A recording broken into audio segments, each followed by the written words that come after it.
샬롬, 사랑하고 축복합니다. 금요 기도에 오신 모든 성도님들, 함께하는 풍성교회 온라인 예배 함께하시는 모든 성도님들 사랑하고 축복합니다.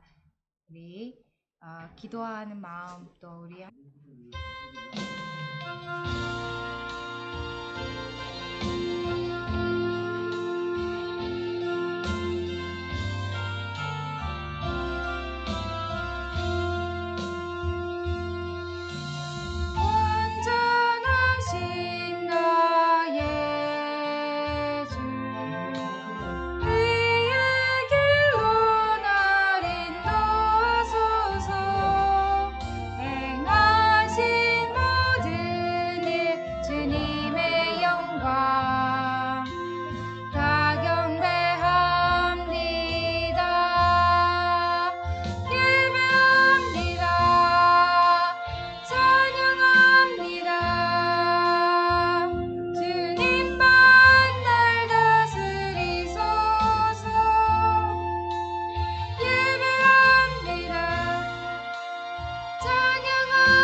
6월절 어린 양의 피로 나의 삶의 문이 열렸네. 저 어둠의 권세는 이미 없네. 주 보혈의 능력으로 원수가 날 정죄할 때에도 난 이롭게 설 수 있네. 난 더 이상 정죄함 없네.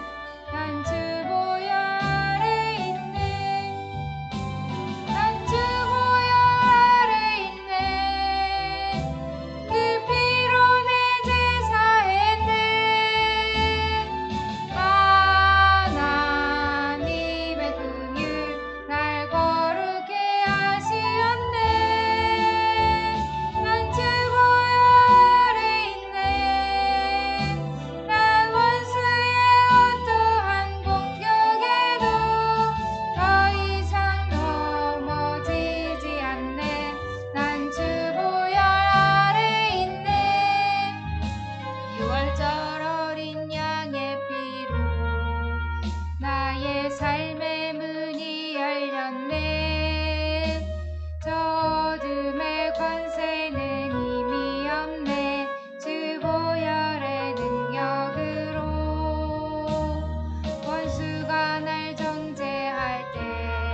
염려하지 않아도 냈을 거다 지니 나 주의 얼굴 구하게 하소서. 다 이해할 수 없을 때라도 감사하며 날마다 순종하며 주 따르오리다. 온 맘 다해 사랑합니다. 온 맘 다해 주 알기 원하네. 내 모든 삶 당신 것이니 주만 섬기리. 온 맘 다해 온 맘 다해 사랑합니다. 온 맘 다해 주 알기 원하네. 내 모든 삶 당신 것이니 주만 섬기리. 온 맘 다해 온 맘 다해 사랑합니다. 온 맘 다해 주 알기 원하네. 내 모든 삶 당신 것이니 주만 섬기리. 온 맘 다해. 이 시간 우리가 우리의 마음을 다하여서 주님 앞에 나아가길 원합니다. 우리가 생각하고 우리가 걱정하고 또 우리의 마음을 쏟았던 모든 것들을 이 시간 주님 앞에 다 내려놓고 주님께 나아가길 원합니다. 하나님께서 함께하여 주시고 우리 주 예수 그리스도의 보혈의 피로 우리를 깨끗하게 씻어주셔서 온전히 주님을 바라보고 주님 앞에 나아가는 시간, 성령의 충만한 시간이 되게 해달라고 이 시간 기도의 문을 열어주시고 우리가 주님 앞에 토로하고 기도하는 시간이 될 수 있도록 해달라고 이 시간 함께 기도하시겠습니다.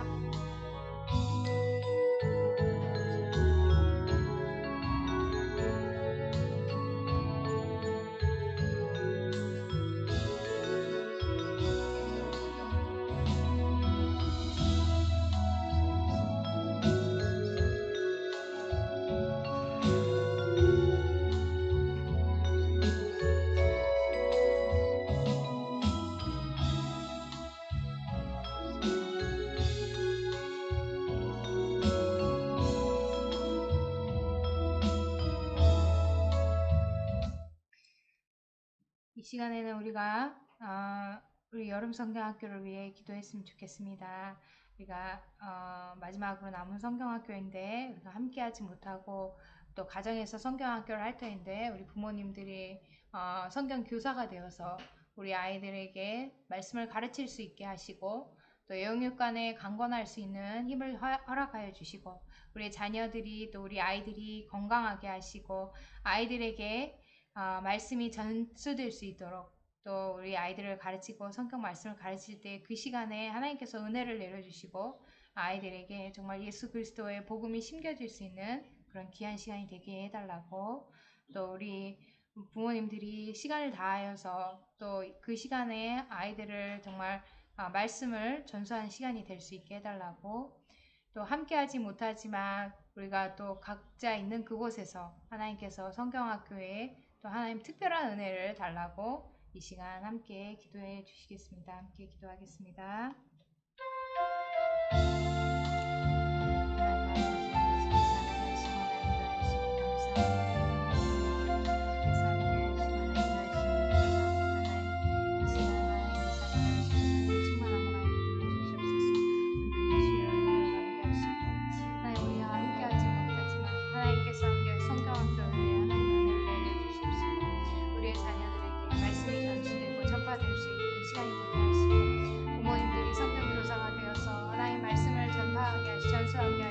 가르치게 하시고 그 시간이 아버지 하나님 귀한 시간, 은혜의 시간이 될 수 있도록 인도하시고 부모님과 또 아이들이 영육간에 강건할 수 있도록 하나님께서 은혜를 베풀어 주시옵소서.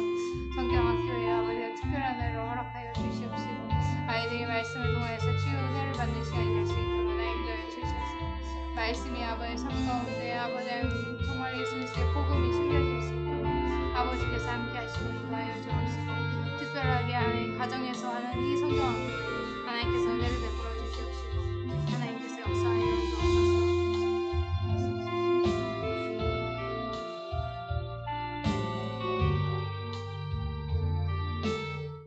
이 시간에는 우리 함께 암송 구절 로마서 3장 26절 말씀을 함께 하도록 하겠습니다. 로마서 3장 26절입니다. 곧 이때에 자기의 의로우심을 나타내사 자기도 의로우시며 또한 예수 믿는 자를 의롭다 하려 하심이라. 로마서 3장 26절 말씀. 아멘. 우리 함께 다시 한번 읽도록 하겠습니다. 로마서 3장 26절 말씀입니다. 곧 이때에 자기의 의로우심을 나타내사 자기도 의로우시며 또한 예수 믿는 자를 의롭다 하려 하심이라. 로마서 3장 26절 말씀. 아멘. 우리가 이 말씀을 붙들고 우리를 의롭다 선포하시고 우리를 예수 그리스도를 통하여서 의롭다 하심을 받는 우리가 죄인이지만 우리가 의로움다 칭함받는 자로 하나님께서 우리를 자녀 삼아 주셨는데 우리가 그것을 가지고 우리가 주님께 감사하면서 우리 자녀들에게도 이런 하나님의 사랑을, 예수 그리스도의 사랑을 전파할 수 있는 그런 부모가 될 수 있게 하시고 우리 주변의 많은 사람들에게도 예수 그리스도의 사랑을 전파하는 자가 될 수 있게 해달라고, 이 어려운 때일수록 하나님을 의지하고 또 나아가는 우리의 삶이 될 수 있게 해달라고 이 시간 함께 기도하시겠습니다.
하나님, 금요일 밤 주님 앞에 나왔습니다. 하나님, 마음을 모아서 주님을 예배합니다. 주님을 찾습니다. 주님께서 이곳 가운데 오셔서 또 우리 각 가정 가운데 찾아가셔서 예배하는 가운데 예배를 방해하는 모든 것들은 잠잠하게 하여 주시고 온전히 주님의 말씀이 우리 심령 가운데, 우리 몸 가운데 충만히 임하여 주셔서 우리 삶의 놀라운 변화와 하나님의 치료와 하나님의 능력을 경험하는 복된 시간이 되게 도와 주옵소서. 하나님, 나라가 수혜로 고통 중에 있사오니 주님께서 이재민들에게 희망이 되어 주시고 또한 그들을 위로하여 주시기를 원합니다. 또한 코로나19로 인하여서 갑자기 나라가 혼동 중에 있사오니 하나님께서 자정하여 주시고 다스려 주시어서 하나님, 바이러스의 세력이 급속히 약해지게 하여 주시고 하나님, 다시 정상적인 신앙생활 삶으로 돌아갈 수 있도록 주님 도와 주옵소서. 오늘 예배 가운데 성령께서 말씀을 깨닫게 하여 주시고 성령이 하나님의 깊은 데까지 우리를 인도하여 주옵소서. 예수님의 이름으로 기도합니다. 아멘. 우리 앞뒤 좌우 사람에게 인사하겠습니다. 사랑하고 축복합니다. 사랑하고 축복합니다. 반갑습니다. 네, 반갑습니다. 예배하는 당신은 복된 사람임을 믿으시길 바랍니다. 오늘 예수 그리스도의 은혜와 평강이 예배하는 모든 분들에게 임하시길 축복합니다. 아멘. 오늘은 로마서 12장 말씀입니다. 우리 로마서 12장 말씀 같이 한번 한 절씩 하나님 말씀 받도록 하겠습니다. 제 성경으로 신약 256페이지에 있는 로마서 12장 말씀입니다. 같이 한 절씩 받도록 할까요? 그러므로 형제들아 내가 하나님의 모든 자비하심으로 너희를 권하노니 너희 몸을 하나님이 기뻐하시는 거룩한 산 제물로 드리라. 이는 너희가 드릴 영적 예배이니라. 너희는 이 세대를 본받지 말고 오직 마음을 새롭게 함으로 변화를 받아 하나님의 선하시고 기뻐하시고 온전하신 뜻이 무엇인지 분별하도록 하라. 내게 주신 은혜로 말미암아 너희 각 사람에게 말하노니 마땅히 생각할 그 이상의 생각을 품지 말고 오직 하나님께서 각 사람에게 나누어 주신 믿음의 분량대로 지혜롭게 생각하라. 우리가 한 몸에 많은 지체를 가졌으나 모든 지체가 같은 기능을 가진 것이 아니니 이와 같이 우리 모든 사람이 그리스도 안에서 한 몸이 되어 서로 지체가 되었느니라. 우리에게 주신 은혜대로 받은 은사가 각각 다르니 혹 예언이면 믿음의 분수대로 혹 섬기는 일이면 섬기는 일로, 혹 가르치는 자면 가르치는 일로, 혹 위로하는 자면 위로하는 일로, 구제하는 자는 성실함으로, 다스리는 자는 부지런함으로, 긍휼을 베푸는 자는 즐거움으로 할 것이니라. 사랑에는 거짓이 없나니 악을 미워하고 선에 속하라. 형제를 사랑하여 서로 우애하고 존경하기를 서로 먼저 하며 부진하여 게으르지 말고 열심을 품고 주를 섬기라. 소망 중에 즐거워하며 환난 중에 참으며 기도에 항상 힘쓰며 성도들 쓸 것을 공급하며 손 대접하기를 힘쓰라. 너희를 박해하는 자를 축복하라. 축복하고 저주하지 말라. 즐거워하는 자들과 함께 즐거워하고 우는 자들과 함께 울라. 서로 마음을 같이하며 높은 데 마음을 두지 말고 도리어 낮은 데 처하며 스스로 지혜 있는지 하지 말라. 아무에게도 악을 악으로 갚지 말고 모든 사람 앞에서 선한 일을 도모하라. 할 수 있거든 너희로서는 모든 사람과 더불어 화목하라. 내 사랑하는 자들아 너희가 친히 원수를 갚지 말고 하나님의 진노하심에 맡기라. 기록되었으되 온수 갚는 것이 내게 있으니 내가 갚으리라. 주께서 말씀하시니라. 내 원수가 줄이거든 먹이고 목마르거든 마시게 하라. 그리함으로 네가 숯불을 그 머리에 쌓아 놓으리라. 다 같이요. 악에게 지지 말고 선으로 악을 이기라. 아멘.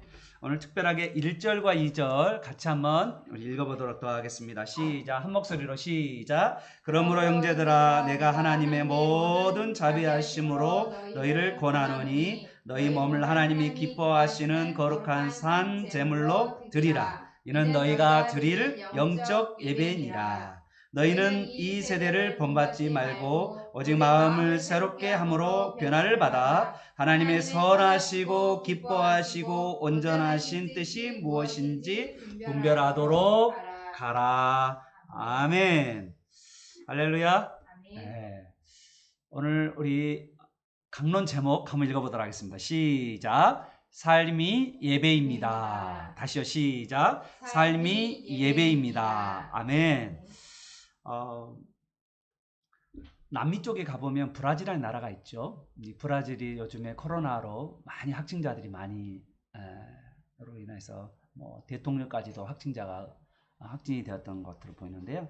이 브라질의 상파울라는 지역에 보면 상파울 교회라는 교회가 있어요. 거기에 목사님이 마누엘 디엘 목사님이라는 목사님이신데요. 이 목사님이요, 한 손에는 복음, 한 손에는 사랑을 싣고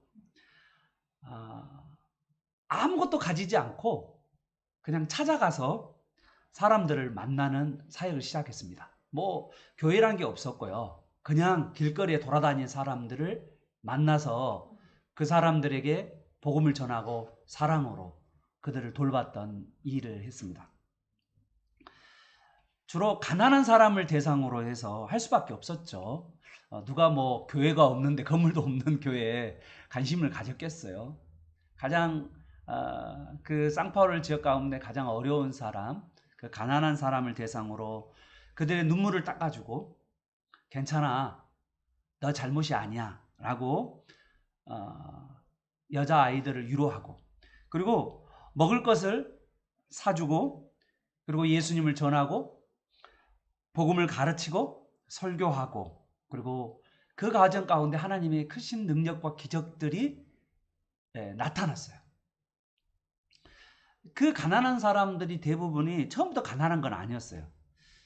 왜 이 사람들이 가난했냐면 이 상파울로 지역이 좀 유흥가가 많은 지역이 있었는데 거기에서 마약, 또 술, 또 향락을 즐기다 보니까 자기가 가지고 있는 재산을 다 탕진해버리고 그러면은 완전히 가난한 뱅크럽 상태가 되어버리는 그런 사람들이었다는 거죠. 그 입에는 마약과 술과 그리고 향락과 담배로 그의 찌드는 인생이었는데 어느 날 이 목사님을 만나고 나서 복음을 듣고 이 복음을 듣고 술과 마약을 내려놓게 되었어요. 복음을 붙들고 술과 마약을 내려놓고 가정이 안정이 되기 시작했고요. 사업을 시작했는데 사업이 점점점 잘 되어가고 직장을 다니는 사람들이 생겼고요. 그래서 가정 모두가 다 생활이 안정되어 있는 그런 가정이 되었다는 거죠. 어떻게 보면 사회 밑바닥에 있던 그 사람들이 이제는 브라질 상파울로의 부유한 상류축의 사람이 되었다는 거죠. 어떻게 보면요, 강력한 성령의 역사인 줄 여러분 믿으시기를 바랍니다. 이 땅에요, 예수님의 복음을 받고 복음의 능력을 체험하고 새로운 삶을 살아가는 사람들이 정말 많습니다. 그들은요, 하나님의 은혜를 체험했어요.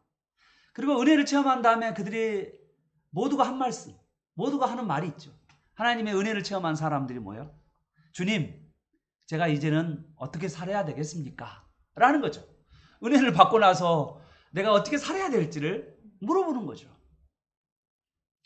로마서는요, 크게 1장부터 11장까지 하나님의 은혜가 무엇인지에 대해서, 하나님이 하신 일에 대해서 기록된 게 로마서입니다. 그리고 12장부터 마지막 끝자리까지 16장까지는요, 우리가 어떻게 살아야 되는지, 그 은혜 받은 자가 어떻게 살아야 되는지에 대해서 나와 있죠. 그러므로 12장 1절을 보세요. 12장 1절에 보면 그러므로, 다시요? 그러므로 뭐예요? 결론이에요, 결론. 내가 이렇게 은혜를 받았으니 그러므로 너희는 어떻게 살아야 되는가라는 거죠.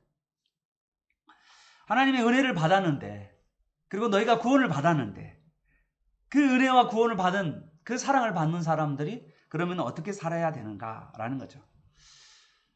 오늘 12장 1절 동사가 뭘까요? 어디에 있을까요? 12장 1절. 네, 그러죠. 뭘 드리죠? 너희 몸을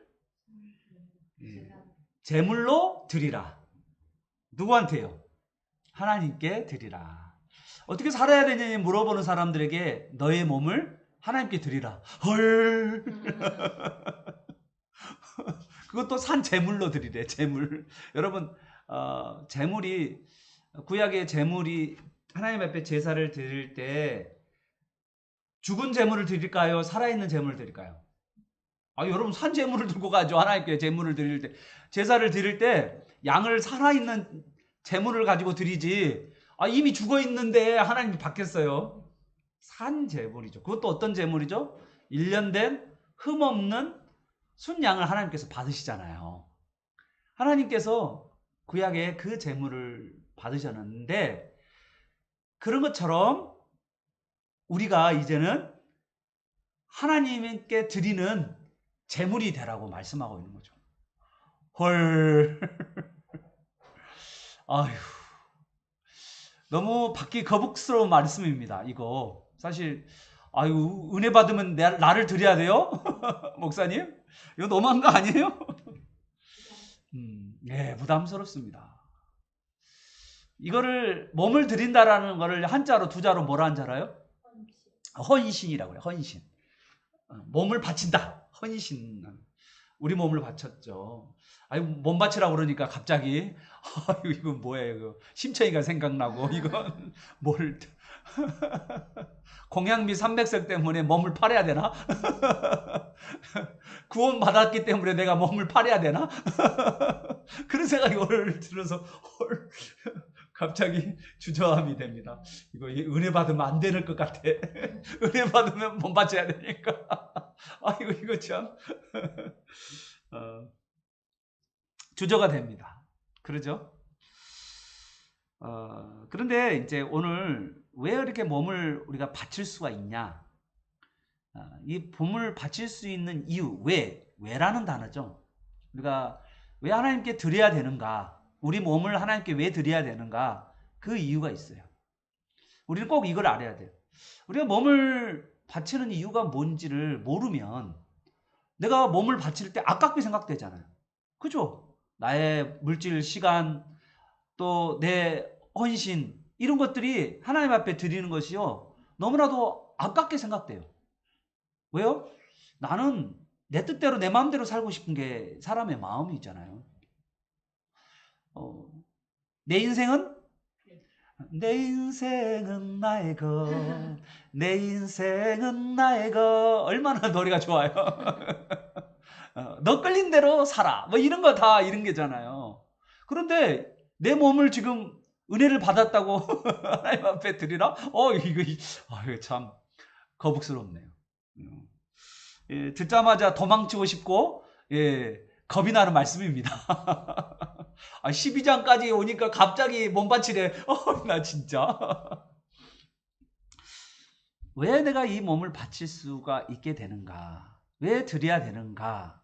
그것은요, 12장 1절에 하나님의 모든 자비하심을 우리가 받았기 때문이죠. 그러니까 하나님의 모든 은혜와 사랑을, 자비하심을 내가 깊이 체험한 사람은 내 몸을 하나님 앞에 드리게 되는 거죠. 왜냐하면 내가 현재 가지고 있는 모든 것은 내 것이 아니라 누구 거니까. 하나님이 나에게 주신 은혜이니까. 하나님이 나에게 사랑을 베풀어 주셨으니까. 그래서 내가 내 것을 내 것으로 주장할 수 없는 거죠. 내가 어떻게 나처럼 내 인생 가운데 정말 상파울로에 있던 이 상파울로 교회의 원래 이 멤버들이 어떤 사람들이에요? 완전히 인생이 파산된 사람이었잖아요. 그런데 그 사람들이 복음을 먹고 그리고 사랑을 먹고 그가 회복이 되니까 그가 마약을 다 끊어버리고 술을 끊어버리고 향락을 끊어버리고 새로운 인생을 살았잖아요. 이제까지 한 번도 소유하지 못한 것들을 그들이 이제는 누리게 됐잖아요. 성령을 경험하고 말씀을 경험하고 복음을 경험하고 살아버렸잖아요. 사실은 자기 거예요? 지금 이게 자기 겁니까? 아니요. 하나님 다 주셨잖아요. 사랑하는 여러분, 저는 여러분에게도 한번 제가 물어보고 싶어요. 또 저에게도 말하고 싶어요. 여기 앉아있는 분들에게도 제가 물어보고 싶어요. 하나님으로부터 가장 큰 은혜와 사랑은 언제 받은 것 같아요? 물론 예수 그리스도의 십자가의 보혈도 있죠. 그렇지만요. 우리 인생이 깊은 수렁이와 웅덩이 가운데 있을 때 하나님께서 건져내 주셨던 거죠. 어떤 사람은 목숨의 위협 가운데 있을 때 하나님께서 건져내 주시죠.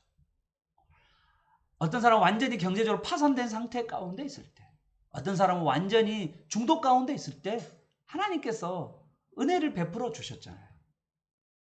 그 은혜를 받고 그리고 우리가 지금 이 자리에 앉아 있는 거죠. 목사님 저는 그런 은혜가 없는데요. 이거 그런 은혜가 없다면요. 예수 그리스도의 십자가 은혜가 여러분에게 가장 큰 은혜가 있잖아요. 목사님 저는 극적인 그런 게 없어요. 저는요. 그래도 지금까지 무난하게 살아왔잖아요. 그러면 여러분이 영혼은요. 영혼. 여러분 영혼이 죽었다가 예수님이 십자가로 말미암아서 다시 살아났잖아요. 예수님의 생명과 여러분의 생명을 맞바꿨잖아요. 그래서 여러분이 영생을 얻게 됐잖아요. 여러분 하나님 나라에 들어갔잖아요. 영혼의 축복을 받았잖아요. 세상과 바꿀 수 없는, 세상 어떤 거와 바꿀 수 없는 영혼의 축복을 여러분 받았잖아요. 아니면 어떤 분들은 정말 인생의 바다 가운데 있다가 하나님 건져내주신 경험이 있잖아요. 육적인 경험, 육적인 구원의 경험이 있잖아요. 그때가 언제입니까? 한번 생각해 보십시오. 그때 감격이 어땠죠? 아팠는데 지금 하나님 나를 울겨 먹으려고 지금 그때 이야기하는 거죠? 그때 어떤 결단했어요? 이 몸 바쳐서 이제는 주님을 위해 살겠습니다. 그런 결단 없었나요? 있었어요. 여러분 한 번 정도는요, 그런 결단들이 한 번 정도는 있었어요. 그런데 사람은요, 시간이 지나면 그 옛적 그 하나님의 은혜를 잊어버리죠. 그거를 내자로 한자성어로 배은 망덕이라고 그러죠. 이스라엘 백성도 그랬어요. 뭐 우리만 그런 게 아니고요. 이스라엘 백성들은 항상 그랬었어요. 은혜를 잊어버리죠. 늘 은혜는 잊어버리죠. 그리고 하나님이 언제 우리를 사랑하셨나요? 그렇게 따지기를 잘하시죠. 옛날 받았던 은혜는 다 잊어버리고 지금 현재 내가 살고 있는 이 상황 가운데 하나님의 은혜와 사랑을 내가 언제 체험했지? 라고 하면서 나는 점점점 하나님의 사랑과 은혜를 체험을 의심해요. 하나님이 여전히 나를 사랑하시나? 하나님이 나를 은혜를 베푸시나? 이럴 때가 있다는 거예요. 여러분 가끔씩 여러분 의심이 낼 때마다 하나님의 사랑과 은혜가 의심이 될 때마다요. 그때마다 그 옛날에 은혜의 자리에 한번 가보세요. 여러분 혹시 아픈 경험이 있었잖아요. 죽을 고비 있었잖아요. 여러분 그 병상 한번 가봐요. 여러분 삭개오라는 사람 아시나요? 누가복음 19장에 나와 있는 삭개오. 제가 삭개오 이야기를 할 때 여러분에게 말씀드린 적이 있어요. 삭개오는요 원래 세리장이었잖아요. 그 당시에 유대인 사회에서 죄인 취급을 받았던 자죠. 돈도 많고 명예도 가지고 있었지만 주위 사람들에게 왕따당한 사람이 바로 삭개오였죠. 그가 예수님을 만났죠. 어느 날 정말 사람들이 아무도 관심 갖지 않았어요. 걔가 지나가면 침 뱉었어요. 삭개오가 지나가면 그냥 쑥덕쑥덕 거렸어요. 예수님이 갈 때도, 예수님과 삭개오가 같이 갈 때도 뭐라고 했어요? 유대인들이요? 쑥덕쑥덕 하면서 죄인의 집에 들어가는구나. 진짜요. 사람들이 그랬어요. 그런데 그 외로운 왕따가 예수님이 삭개오야 내가 오늘 너희 집에 유하야겠다는 그 한마디에 신나서 내려오잖아요. 나무에서 내려와서. 그리고 예수님을 영접하고 집에서 잔치를 벌이잖아요. 그러면서 삭개오가 주님을 만나고 나서 완전히 변화돼 버리잖아요. 집안 거덜났다고 그랬죠? 제가 그가 가난한 자에게 다 베풀고 내가 강제로 빼앗기는 사람이 있으면 4배나 갚겠다고 그러면서 그 인생이 쪽박 났어요. 예수 만나고 나서 쪽박 난 인생. 그게 삭개오예요. 그런데 삭개오는 아주 기뻤어요. 그리고 나서 삭개오가요. 여러분 가이사라고 하는 지역이 지중해 쪽에 유대 총독으로 온 로마의 사람 백부장 고넬료가 있었던 곳이고 그리고 유대로 내려오는 총독들이 항상 머물렀던 총독 관제가 있었던 곳이 지중해 쪽에 가이사라는 지역. 성지순례 가면 그 가이사라 지역 가면 원형극장도 있고요. 왕궁도 있고요. 총독 관제도 있고요. 로마의 문화가 그대로 우상이 그대로 있는 곳이 바로 가이사라는 지역이에요. 여기에 이 삭개오라는 사람이 뭐가 됩니다? 목회자가 됩니다. 여러분 목회자 된다고 그래서요. 여러분 항상 은혜가 있는 건 아니에요. 목회자 항상 하나님의 사랑을 늘 경험하지 못해요. 어느 순간 보면 우리 인간 안에는 부패함이 있기 때문에 어느 순간에 보면 나의 그 뜨거웠던 마음들, 주님을 향한 그 감격했던 그 마음들이 식어들어요. 저도 마찬가지고요. 어느 누구나 예수 그리스도를 믿고 나서 내가 계속적인 은혜 또 계속적인 하나님의 사랑을 경험하지 못하면 어느 순간에 내가 영적인 침체를 와요. 유명한 목사님들도 영적 침체에 많이 왔고요. 그 목사님 중에서 우울증이 걸린 분도 있어요. 그런데 그런 답답한 현실에 올 때마다 이 삭개오가 어디 간지 알아요? 이 삭개오라는 사람이 꼭 여리고를 갔대요. 이건 전승이에요, 전승. 그래서 여리고에 가보면 여러분 삭개오의 나무가 있어요. 아시나요? 성지순례 가보면 그 삭개오 나무, 뽕나무라고 하는 돌무화과 나무라고 하는 그 나무가 있거든요. 성지순례 가면 거기 있어요. 근데 삭개오가 꼭 거기를 가서 그 나무에 예수님의 사랑이 잊어지고 나의 사역이 너무 힘이 들고 내가 마음이 냉랭해지면 그 은혜의 과거에 예수님이 나를 불렀던 그 자리, 그 삭개오의 그 자리에 가서 그 삭개오 나무, 그 돌무화과 나무 거기에 가서 그 나무를 기대면서 입을 맞췄대요. 실제예요. 이게 전승으로 내려오는 거예요. 삭개오 나무. 어. 그래서 가끔씩은 여러분 내가 내 은혜가 하나님 은혜가 느껴지지 않을 때 또 내가 침체 상태에 왔을 때 내가 처음 주님을 내가 처음 주를 만났을 때 외롭고도 sul한 모습 그러죠?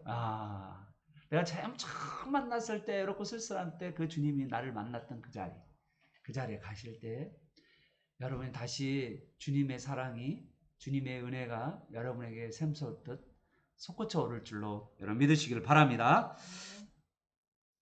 여러분 은혜와 사랑을 받는 사람들에게 하나님께서 요구한 게 있어요.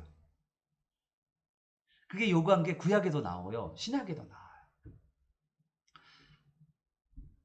이스라엘 백성들이 애굽에서 노예로 있었잖아요.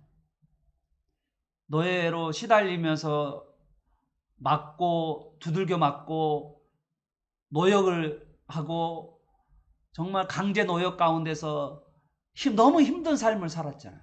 그래서 그 고통 중에 하나님께 부르짖었잖아요. 그 고통 중에서 하나님께서 자기 힘으로가 아니죠. 여러분 이집트와 싸워서 어떻게 이길 수 있을까요? 이집트와 싸워서 어떻게 이길 수 있겠어요? 이 노예들이. 그런데 누가 이들을 건져내어 주셨죠? 하나님께서 10가지 재앙을 통하여서 이집트를 완전히 쪽박 내버렸잖아요. 그러면서 하나님의 백성 이스라엘을 건져내어 주셨죠. 근데 건져내시면서 뭐라고 하셨냐면 광야에서 내 백성이 예배할 것이다 라고 말했어요. 아니 하나님 은혜를 베푸고 나서 딱 한마디 광야에서 내 백성이 나를 예배할 것이다. 하나님은요 우리를 은혜를 베풀고 나서 하나님께서 우리에게 사랑을 베푸고 나서 우리에게 요구한 건 뭐냐면 예배예요. 예배. 잘 안 느껴지는군요. 그러면 또 두 번째요. 신약에 보면 예배소서가 있습니다. 네, 예배소서. 예배소서는 임신하고 싶은 사람한테 꼭 읽어야 될 거예요. 예배소서야. 예를 많이 뵐 수 있는 예배소서. 아셨죠? 농담이에요. 에베소 도시예요. 소화시인 에베소 도시예요. 그 도시에 가보면 에베소서를 쓴 바울이 에베소서 보면 1장에 가보면 놀라운 이야기가 나와요. 감옥에서 어떻게 보면 사실은 로마에서 가택 연금 상태로 있었던 바울이 에베소의 교회에 보내는 편지가 바로 에베소서인데 그 에베소서에서 뭐라 하냐면 감옥에 갇혀 있는데 바울이 찬송할지어다. 찬송하리로다. 찬송하리로다. 누구를 찬송해요? 하나님을요. 왜 찬송합니까? 감옥에 갇혔는데 찬송한대. 가택연금 상태인데 찬송한대. 지금 고난 중에 있는데 2년 동안 지금 갇혀 있는데 찬송한대. 로마에서.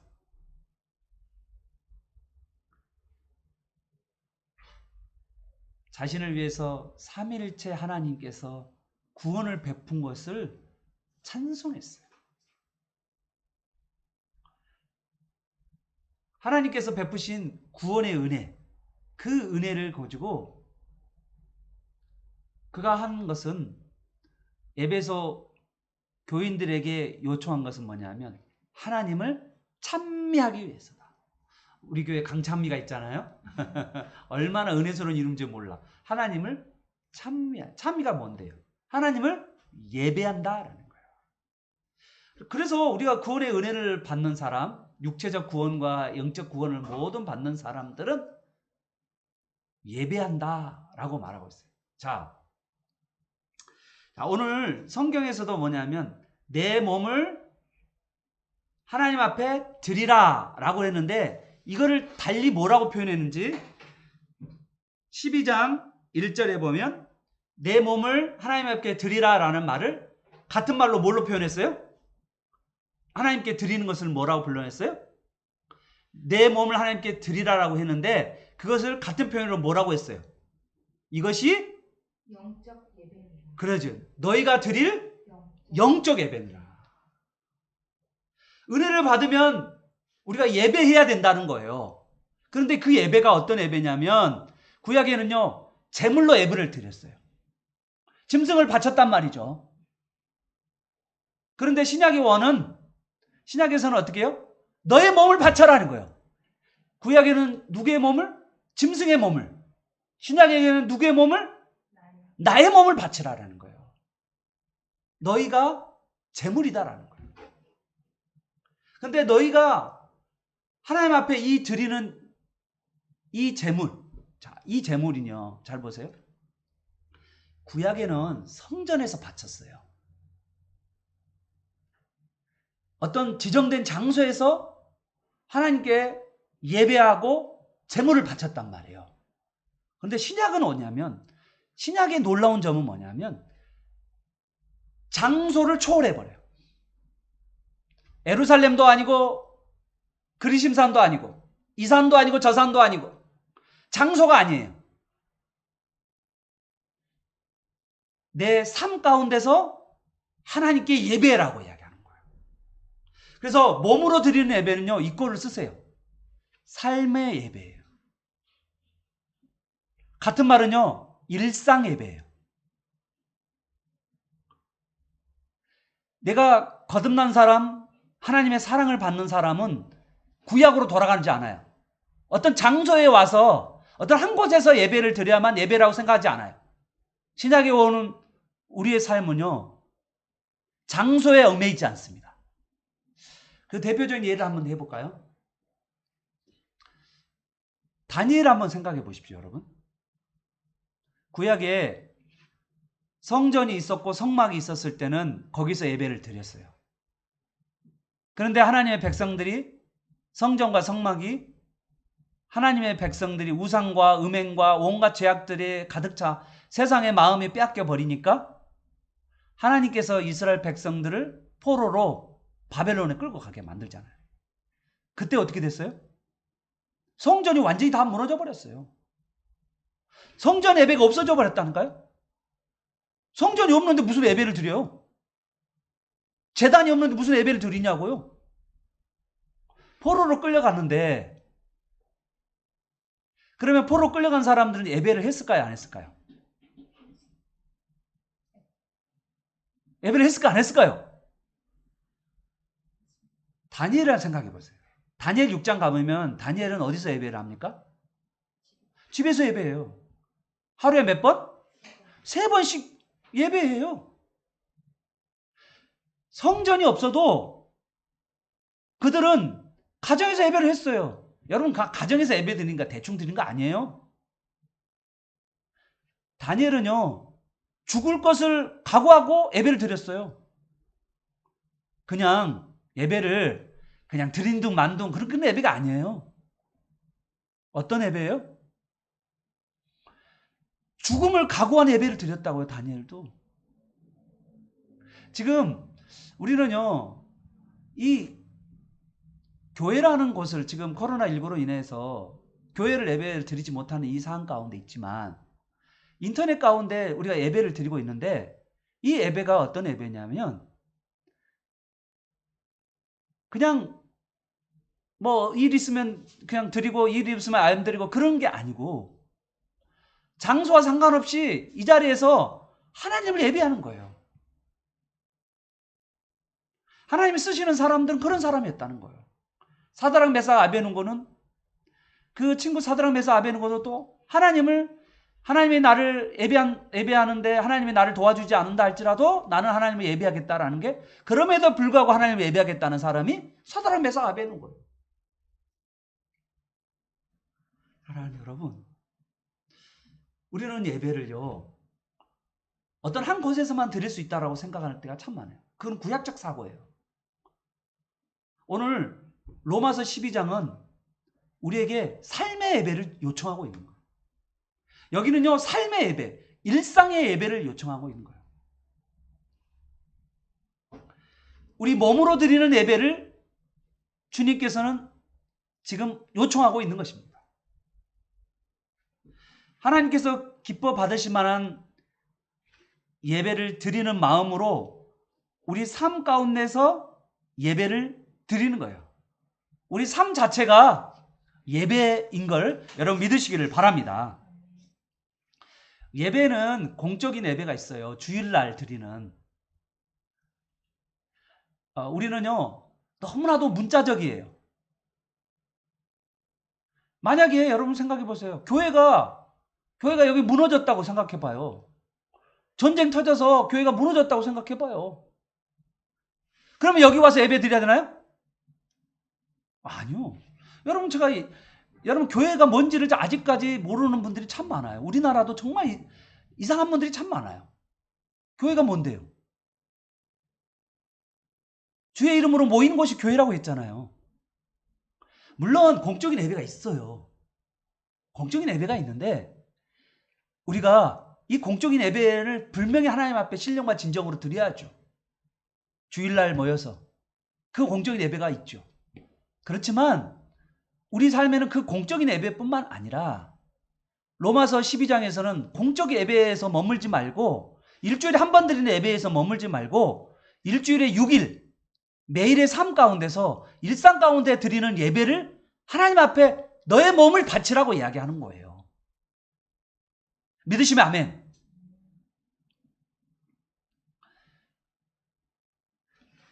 (6일) 동안에 하나님과 잘 예배하는 사람들이 주일날 예배에 감격이 있어요. 여러분 6일 동안 하나님 다 잊어버리고 까먹고 있다가 주일날 와봐요. 주일에 예배에 집중하나요? 은혜스럽고 막 눈물이 팍팍팍 나고 막 이럽니까? 아니요. 그럴 수가 없죠. 주일날 주중에 주님을 만나지 않았는데 주일날 와서 무슨 은혜가 오겠어요? 말씀이 왜 이렇게 길어? 왜 이렇게 힘들어? 왜 이렇게 재미없어? 이렇게 가는 거예요. 예배가 뭔지를 모르니까. 근데 하나님 앞에 드리는 서비스인 걸 모르니까. 하나님께 내가 하나님을 섬기는 자리인 걸 모르니까. 예배를 단순하게 은혜 받는 자리로만 머물러 있으니까. 주중에 주님께 은혜를 받아서 주일날 하나님의 이름을 높이기 위해서 교회 오는 거예요. 하나님의 이름을 높이기 위해서. 하나님을 찬양하기 위해서.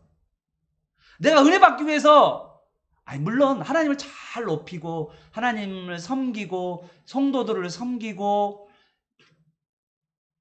하나님과 사람들을 섬겨가는 가운데 거기서 이 섬기는 가운데 하나님께서 우리에게 복을 주시는 것을 경험하는 것이 그게 예배예요. 찬양하면서 복을 받고 기도하면서 복을 받고 말씀을 들으면서 복을 받고 사람을 섬기면서 복을 받고 은혜와 복을 받는 거 우리가 하나님과 더 새로워지는 관계를 맺게 되는 게 바로 주일이죠. 그런데 그 주일이 거기에만 머무는 게 아니라 6일 동안의 삶 가운데서 하나님과의 삶을 살아가는 그 가운데서도 하나님께서 여전히 거기서도 복을 주셔요. 오늘 로마서 12장은 우리에게 공적인 예배를 말하지 않고 공적인 예배뿐만 아니라 우리의 삶 가운데서 6일 동안의 삶의 예배를 하나님께 드리라고 말하고 있는 거예요. 믿으시면 아멘. 삶의 예배, 일상의 예배에서 승리하는 저와 여러분 되시길 축복합니다. 아멘. 그래서 이렇게 말해야 돼요. 일상 예배에서 승리한다는 말을 달리 표현하면 한번 따라서 해보세요. 나는 예배 드리려고 가정에 갑니다. 나는 예배 드리려고 학교에 갑니다. 나는 예배 드리려고 일터에 갑니다. 나는 예배 드리려고 직장에 갑니다. 이게 삶의 예배예요. 하나님께서는 지금 우리가 단지 내 이 한 곳을 사수하는 것으로서 내 삶을 살았다라고 말하지 않아요. 어떤 한 장소에서 내가 그때 예배 드렸으니까 내 삶은 끝났다라고 말하지 않아요. 그러면 몸으로 드리는 예배가 아니잖아요. 우리 삶으로 드리는 예배가 아니잖아요. 주일날 한 번만 드리는 게 그게 예배가 아니잖아요. 우리 몸, 삶 전체를 드리라고 이야기하니까. 그러면 우리 삶으로 어떻게 예배를 드리는지 그것에 대해서 2절에 정했어요. 오늘 제가 2절까지만 할 거예요. 2절까지만. 먼저 삶으로 예배를 어떻게 드릴 것인지에 대해서 크게 첫 번째 명령이 있는데 하지 말라. 뭐라고요? 하지 말라. 먼저 늘 성경에 그렇게 나와 있어요. 뭐 하지 마라. 그리고 두 번째는 뭐예요? 이렇게 해라. 뭐든지 다 그렇게 돼 있잖아요. 성경은 뭐 하지 말고 뭐 해라. 그렇게 됐죠. 우리가 삶의 예배를 드리려면 어떻게 해야 되는지 2절에서 이야기합니다. 첫 번째 뭐 하지 말라. 한번 2절 한번 읽어볼까요? 시작. 너희는 이 세대를 본받지 말라. 이 세대에다가 쓰세요. 세상. 자, 쓰세요. 세상을 본받지 말라. 세상적인 사고방식, 세상적인 삶의 스타일, 그것을 따라하지 말라는 거예요. 세상적인 것을 쫓아가지 마라. 세상들이 가르쳐주는 방법대로 하지 말고, 그러면 누구의 방법대로 해야 된다는 거예요? 당연히 하나님의 방법대로 하라. 이게 이제 두 번째죠. 세상의 방법대로 하지 말라는 이야기를 제가 여러분의 몇 가지만 좀 나누도록 하겠습니다. 여러분, 세상을 따라 살지 말라는 이 말은 내 눈이 좋은 대로, 내 육체가 끌리는 대로 그렇게 살지 말라는 뜻이죠. 내 눈이 가고 싶은데, 보고 싶은 대로, 내가 하고 싶은 대로, 내 육체가 끌리는 대로 쫓아서 살지 마라 라는 말이죠. 성경 중에 유발 하랄이라는 사람이 이기적 유전자라는 책을 썼는데요. 이 책에서는 뭐냐면 우리 모든 인간들은 이기적이잖아요. 그죠? 그런데 이기적인 사람은 멸망하게 돼요. 이기적인 것은요. 이기적인 유전자를 가지고 있는 자들은 소수밖에 되지 않아요. 멸망하고 자기를 죽여요. 그런데 그러지 않고 이기적이지 않는 다른 사람과 협력하고 공생하고 그리고 함께하고 서로가 서로를 돕고 협력하는 그러한 자들은 자기 욕심 끌리는 대로 살지 않고 그 욕심을 다른 사람과 나누고 베풀고 섬기는 사람. 이 세상은 어떻게 해요? 너 중심대로, 너 하고 싶은 대로, 너 끌리는 대로. 이 세상의 용어잖아요. 그런데 그렇게 살면 그 사람이 멸망하는 거예요. 처음에는 재밌죠. 처음에는 좋죠. 그런데 멸망하게 돼 있어요. 성경은 함께 같이 서로가 서로를 격려하고 서로가 서로를 섬기고 상호 책임하고 상호 돌보는, 이거를 알지 못하는 기독교 개인 구원만을 생각하는 사람들은요, 기독교의 본질을 잃어버리는 거예요. 예수 그리스도가 남긴 게 개인이 아니에요. 예수 그리스도는 교회를 남겨놨다고요. 교회는 공동체예요. 같이 살아가는 거예요.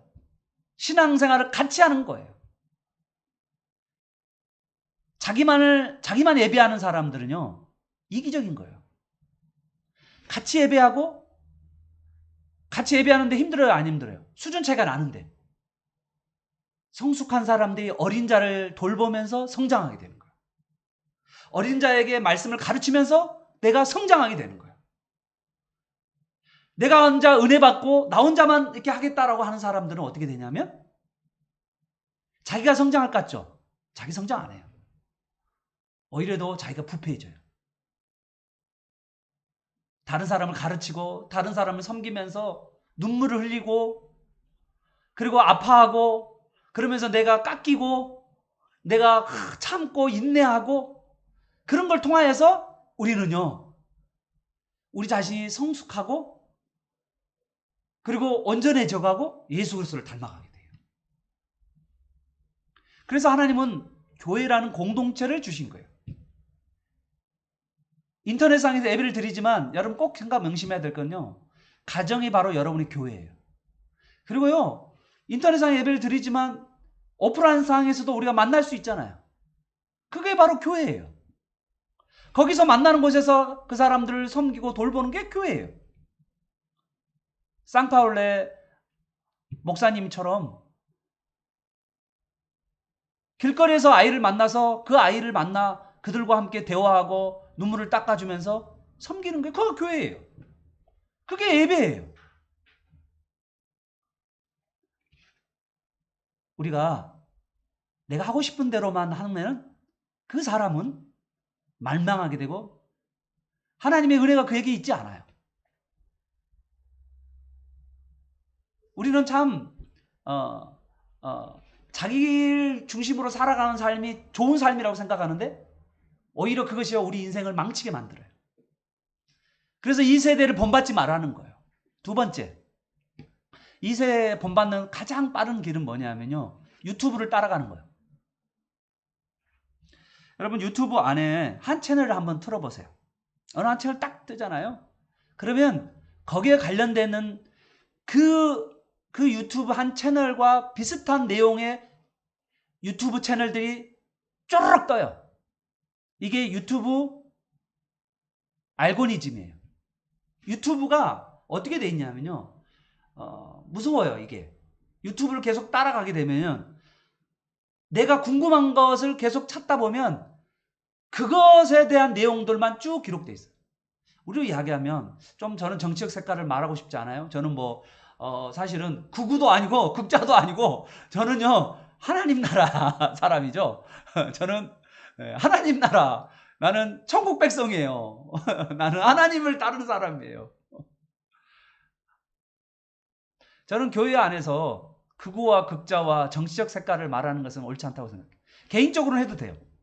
여러분요, 저는요 개인적으로 교회 전체가 누구에게 신앙을 강요하는 것은 안 돼요. 누구에게 어떤 정치 색깔을 가지라라고 말하는 것은 잘못된 거예요.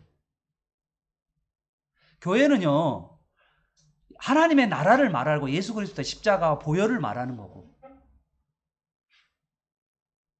정치적 색깔을 말하는 게 아니에요.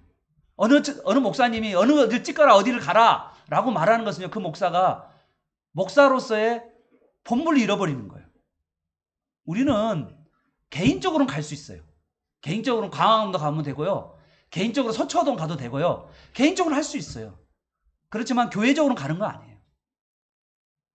개인은 자기의 정책 색깔을 가지고 할 수 있지만 교회 이름으로 가는 게 아니에요. 교회는 하나님의 이름으로 나가는 거지 정치를 하는 건 아니니까.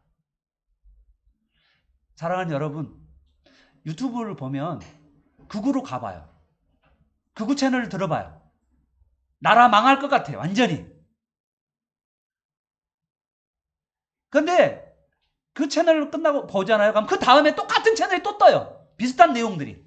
계속 떠요. 그래서요, 한번 그 채널 유튜브를 보게 되면 거기에 관련된 비슷한 내용들에 빠져버려요. 그래서요, 우리가 거기를 따라가게 돼 있어요. 두 번째로,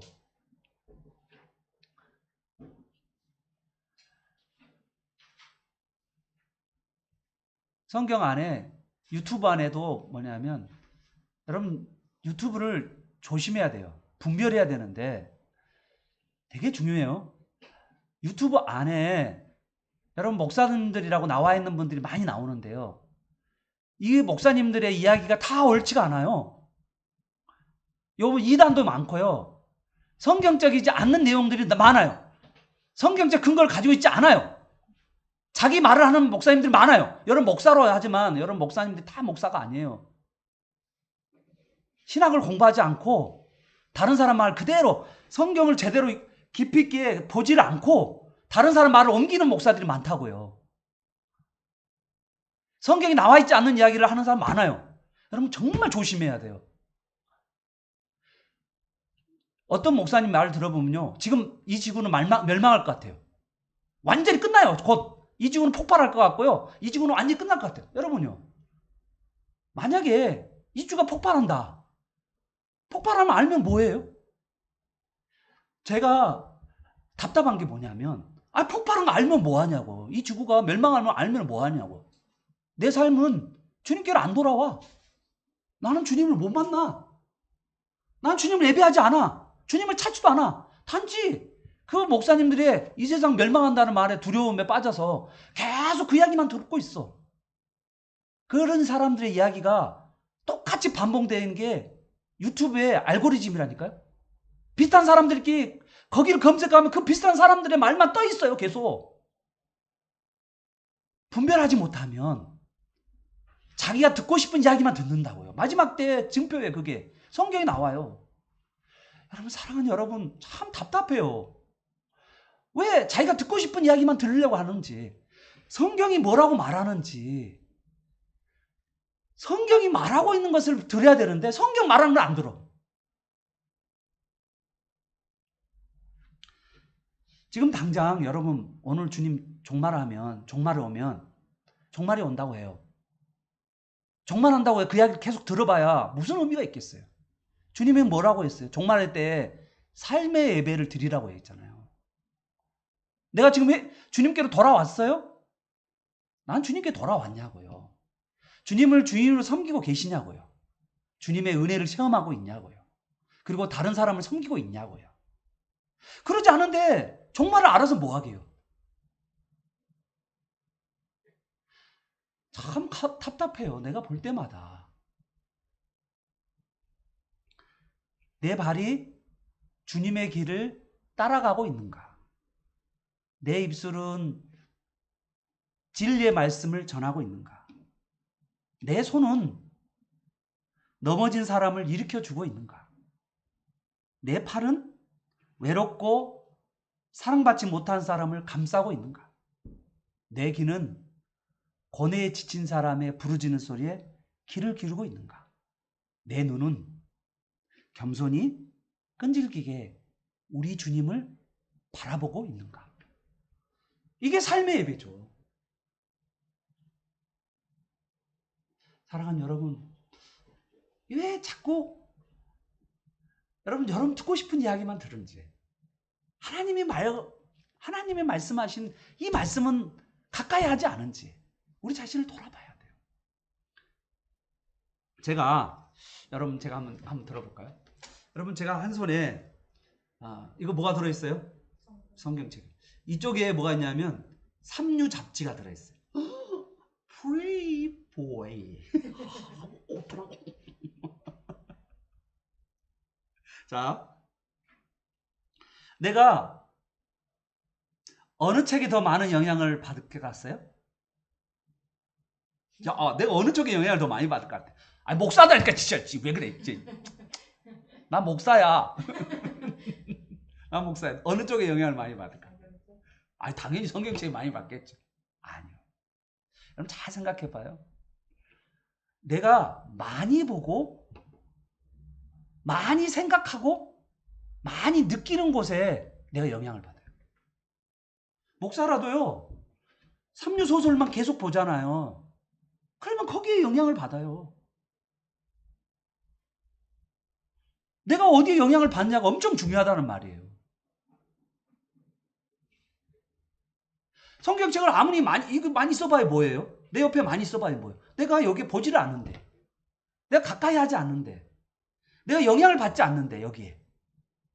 당연히죠. 오늘 2절에 오늘 두 번째로 뭐라고 이야기했냐면, 두 번째 명령이 뭐죠? 마음을 새롭게 하여 변화를 받으라고 이야기하죠. 여러분, 마음을 새롭게 하는 건 여러분이 하는 게 아니에요. 마음을 새롭게 여러분이 아무리 노력해봐야 여러분 될 수가 없어요. 마음을 새롭게 할 수가 없어요. 마음은 어떻게 새롭게 하는지 아세요? 하나님의 뜻을 분별해야만 새로워지는 거예요.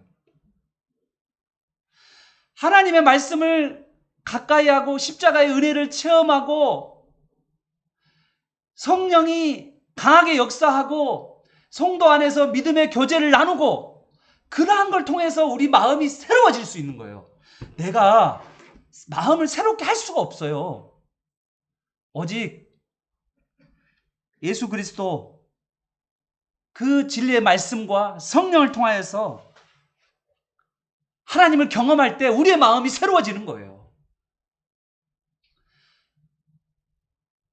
하나님을 경험해야 돼요. 하나님을 만나야 된다고요. 하나님을 못 만나는데 어떻게 삶의 예배가 되겠어요? 사랑하는 여러분, 하나님의 음성을 기다려요. 오늘 마지막 한 예화를 하고 마무리하도록 하겠습니다. 전 세계에 가장 뛰어난 명마가 있어요. 거기가 어디에 있냐면 아라비아에 있는 명마. 호우스, 오, 뛰는 말 있잖아요. 말 알죠? 뛰는 말 있잖아요. 왜 아라비아에 있는 아라비아산 말이 세계적인 명마가 되는지 이유를 가르쳐 줄게요. 전 세계의 말들을 모아요. 아주 뛰어난 말들 있잖아요. 종류들을. 아라비아 사람들은 돈 많아요, 적어요? 이 사람들. 사막에다가 뭘 만든 줄 알아요? 아라비아 사람 논을 만들어. 사막에다가 나 사막에서 낚시하고 싶어. 그러면 사막에다가 물을 만들어. 무서운 사람들. 사막에서 나 연어를 낳고 싶어. 그러면 연어들을 방류해. 무서운 사람들. 나는 이 사막의 이 왕자들은 정말 진짜 나는 그들을 볼 때마다 나는 참 이 사람들은 진짜 돈 쓸 데 없다. 나 같으면 그걸로 진짜 영혼 구원하고 복음 전하는 일에 쓰겠는데 나한테 좀 돈 좀 그 몇십억 좀 주라면 좋겠는데 몇백억 좀 줬으면 좋겠는데 명마가 어떻게 되냐면 전 세계 말들이 이들이 그래요. 전 세계 유명한 말들을 모아요. 그리고는 한 산에다가 탁 모아놔. 그리고 막 열심히 훈련시켜요. 근데 그 중에서 이제 말을 훈련시키잖아요. 다루잖아요. 그래서 주인의 말을 잘 듣도록 그렇게 만들잖아요. 그러고 나서 열심히 훈련시킨 다음에 갈증을 정말 갈증이 끝에 오르면 그때 그 산 밑에 물가, 개울가로 뭐냐면 울타리, 훈련했던 그 울타리를 문을 팍 열고 개울가로 가라고 팍 물 먹으라고 쫙 풀어줘요. 그러면 여러분 상상해보세요. 말들이 막 그 갈증을 가지고 막 달려갈 거 아니에요. 그래 안 그래요? 에. 그런데 주인이 그때 뭐냐면 나팔을 불러요. 뿌! 그거는 뭐냐면 주인이 신호인데요. 돌아오라는 신호예요. 주인에게 돌아오는. 여러분 어떡해요? 대부분의 말들이 어떨 것 같아요? 물속으로 가요.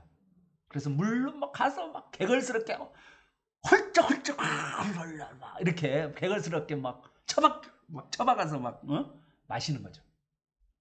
그런데요, 몇 마리의 말은 돌아와요. 그 돌아온 말만 교배를 합니다. 그래서 세계적인 말이 돼요.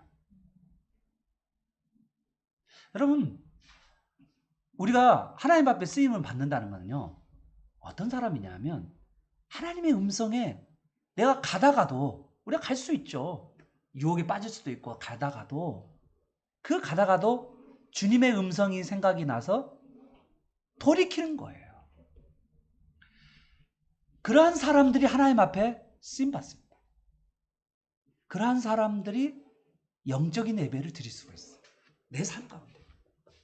사랑하는 여러분, 하나님은요, 여러분을 은혜를 베푸고 그 은혜를 가운데 여러분이 하나님의 진리의 말씀과 그리고 성령의 은혜로 그리고 성도 안에 교제하는 가운데서 하나님 앞에 자기 자신을 드리는, 세상의 기회를 기울이고 세상을 쫓아가는, 세상의 말을 듣는 게 아닌 하나님의 말씀에 귀를 기울이는, 그래서 하나님의 말씀을 쫓아가는, 그래서 하나님의 뜻을 이루어가는 그런 여러분이 되시기를 예수 그리스도의 이름으로 축원합니다. 하나님께 영광 돌리는 삶이 되시기를 예수 그리스도의 이름으로 축원합니다. 여러분을 통해서 하나님의 나라가 확장되기를 예수 그리스도의 이름으로 축원합니다. 아멘.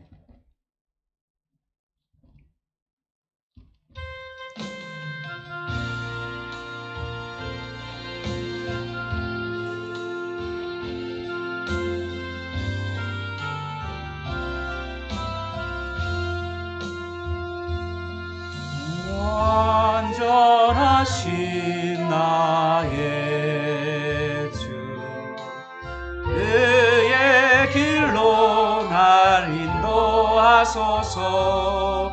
행하신 모든 길 주님의 영광 다 경배합니다. 예배합니다.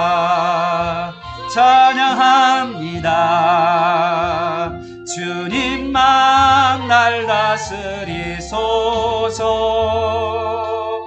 예배합니다. 찬양합니다. 주님 홀로 높임 받으소서. 완전하신 나의 주, 그의 길로 날 인도하소서. 행하신 모든 길 주님의 영광 다 경배합니다. 예배합니다. 찬양합니다. 주님만 날 다스리소서. 예배합니다. 찬양합니다. 주님 홀로 높임 받으소서. 사랑하는 여러분, 오늘 하나님께서는 우리에게 은혜를 베풀어 주셨어요. 놀라운 구원의 은혜를 베풀어 주셨고요, 우리 삶에 놀라운 은혜를 베풀어 주셨습니다. 하나님이 우리를 사랑하셨습니다. 육적으로 우리를 구원하실 뿐만 아니라 영적으로도 우리를 구원하셨습니다. 그리고 나서 우리의 몸을 드리라고 말씀하십니다. 왜요? 하나님의 자비하심을 경험했기 때문이죠. 어떻게 드리라고요? 이 세상을 따르지 말라고요. 그리고요, 하나님의 말씀을 분별하라고요. 성령과 진리의 말씀으로 우리의 마음을 새롭게 하라고요. 그리고 이 세대를 분별하라고요. 그리고 우리의 몸으로 하나님 앞에 예배를 드리라고요. 일상에서 예배, 삶의 예배를 드리라고요. 가정에서 예배를 드리라고요. 직장에서 예배 드리라고요. 일터에서 예배를 드리라고요. 학교에서 예배를 드리라고요. 그렇게 말씀하고 있습니다. 여러분, 그러한 예배를 드리는 저와 여러분 되게 해달라고 오늘 이 시간 주여 한번 이거 동성으로 간절히 기도하도록 하겠습니다. 주여, 주여, 주여. 오늘 주님, 오늘 이 시간에 오늘 우리 주님의 음성을 듣는 아버지 하나님, 오늘 시간 되게 하여 주시니 감사합니다. 아버지 하나님, 주의 말씀을 보게 하여 주시고, 아버지 하나님, 주님의 온전하신 뜻을 알게 하여 주시오. 우리 마음이 새로워지게 하여 주옵소서. 우리 마음이 새로워지게 하여 주옵소서. 진리의 말씀으로 우리 마음이 새로워지게 하여 주옵소서. 하나님, 어떻게 자기의 사욕대로 자기의 생각대로 살아가는 그런 삶이 아니라 아버지 하나님 진리의 말씀으로 아버지 하나님 우리 자신을 아버지 하나님 새롭게 하여 주시옵소서. 아버지 하나님 주님을 붙들게 하여 주옵소서. 삶의 예배 가운데 예배하러 가정에 가고 예배하러 교회에 가고 예배하러 아버지 하나님 직장에 가고 예배하러 일터에 가고 엘대하러 공장에 가고 예배하러 아버지 하나님 학교에 가는 그런 우리의 삶이 되게 도와주시옵소서. 삶이 예배가 되게 하여 주옵소서. 공부가 예배가 되게 하여 주옵소서. 우리의 삶의 모든 것들이 하나님을 바라보고 살아갈 수 있도록 도와주시고 최선을 다하여 살아갈 수 있도록 주님 도와주시옵소서. 주님을 바라보고 성령이 새롭게 하심으로 우리가 변화된 삶에 살아갈 수 있도록 주님 도와주옵소서. 주님 도와주시옵소서. 주님 원하며 삶에 살아갈 수 있도록 주님 역사하여 주옵소서. 하나님 오늘 우리에게 은혜를 베풀어 주시니 감사합니다. 우리에게 구원의 은혜를 베풀어 주시니 감사합니다. 우리의 삶에 하나님 은혜를 베풀어 주셔서 구원하여 주시니 감사합니다. 하나님 은혜를 받는 자에게 하나님이 요구하는 것은 예배입니다. 구약에도 예배였습니다. 신약에도 예배였습니다. 그러나 신약은 삶의 예배였습니다. 하나님 우리가 교회에서도 하나님을 예배하게 하여 주시고 가정에서도 하나님을 예배하게 하여 주시옵시고 직장에서도 하나님을 예배하게 하여 주시옵시고 학교에서도 하나님을 예배하게 하여 주시옵시고 공부하는 것도 예배가 되게 하여 주옵소서. 일하는 것도 예배가 하게 하여 주옵소서. 삶의 예배를 드리게 하여 주옵소서. 하나님 이 세상을 따라가지 않게 하여 주옵소서.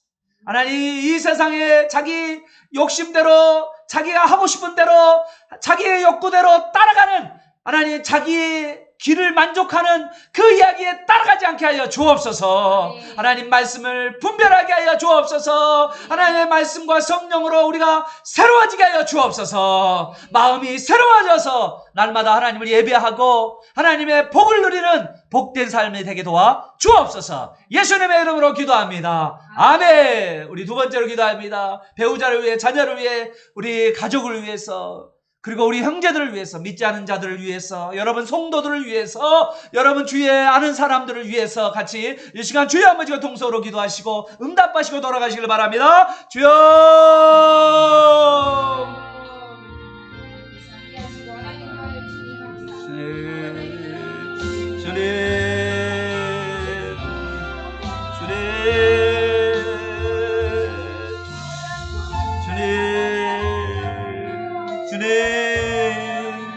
아버지 하나님의 삶을 살아갈 수 있도록 도와주시옵소서.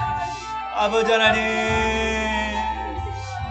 하나님의 삶을 살아갈 수 있도록 도와주시옵소서. 아버지 하나님의 삶을 살아갈 수 있도록 아버지 하나님 오늘 이 시간에 삶의 예배 가운데 승리하고 하여 주옵소서. 아버지 하나님 배우자가 삶의 예배에 승리하게 하여 주옵소서. 아버지 하나님 가정에서 삶 가운데서 예배에 승리할 수 있도록 도와주셔.